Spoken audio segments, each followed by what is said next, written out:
उसके रोज बदलते आकार को देखकर किसी कौतुक नहीं होता।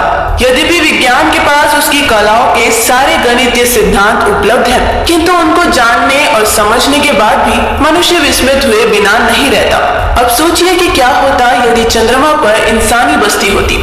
क्या चंद्रमा पर रहने वालों को भी पृथ्वी का उदय और अस्त होना वैसा ही दिखता जैसे हमें पृथ्वी से चंद्रमा का दिखता है? अनेक लोग शायद विश्वास नहीं करें, किंतु चंद्रमा से पृथ्वी कहीं अधिक सुंदर दिखाई देती है। आज से लगभग 50 वर्ष पूर्व जब अपोलो मिशन के अंतरिक्ष यात्री ने चंद्रमा की कक्षा से उदित होती पृथ्वी का चित्र भेजा था, तो विश्व उस चित्र को देखकर पागल हो गया था। ध्यान रहे, यह चित्र चंद्रमा की कक्षा से लिया गया था, न कि चंद्रमा की सतह से। चंद्रमा की सतह से पृथ्वी कैसी दिखती है, इसको जानने से पहले हम चंद्रमा की चाल एवं गति को समझते हैं। चंद्रमा की सतह से पृथ्वी का लिया हुआ चित्र यहाँ प्रकाशित है। सर्वप्रथम तो जैसा हम जानते हैं कि आकाश में लटका प्रत्येक ग्रह या उपग्रह लगभग गेंद की तरह है जो निरंतर अपनी धुरी पर घूमता रहता है। चंद्रमा भी अपनी धुरी पर घूमता है, साथ ही पृथ्वी की परिक्रमा करता है। किंतु इसके साथ विशेष बात यह है कि वह अपनी धुरी पर घूमने के बावजूद पृथ्वी की ओर सदैव अपना एक ही अर्धभाग रखता है। उसका पिछला हिस्सा पृथ्वीवासी कभी नहीं देख पाते।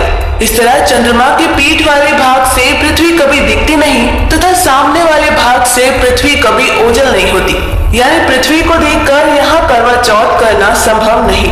केवल चंद्रमा की उत्तरी या दक्षिण ध्रुव पर किनारे वाली कुछ जगह ऐसी है जहाँ से पृथ्वी का उदय और अस्त देखा जा सकता है। ऐसा इसलिए कि चंद्रमा द्वारा लगाए जाने वाला पृथ्वी की परिक्रमा का पथ वृत्ताकार नहीं किंतु अंडाकार है। जब चंद्रमा अंडाकार मार्ग से मध्य में रहता है तब वह पृथ्वी के सबसे नजदीक रहता है। अतः पृथ्वी वासियों को वह बड़ा दिखाई देता है, जिसे हम सुपर मून भी कहते हैं। और अंडाकार मार्ग के सिरे पर वह सबसे दूर हो जाता है। जब वह पृथ्वी के नजदीक होता है तो ध्रुव के कुछ इलाकों से पृथ्वी दिखना बंद हो जाती है, वहीं दूर जाने पर वह दिखाई देने लगती है। इसी जगह से पृथ्वी के उदय और अस्त को देखा जा सकता है। चंद्रमा की सामान्य सतह से देखने पर पृथ्वी चंद्रमा की तरह 16 कलाओं में आकृति बदलती रहती है, किंतु पृथ्वी से किसी भी दिन दिखने वाले चंद्रमा से ठीक विपरीत उसका आकार होता है। जब हमारे यहाँ अमावस होती है तब चंद्रमा पर पृथ्वी पूरी खिली होती है और पूर्णिमा के दिन चांद पर अमावस।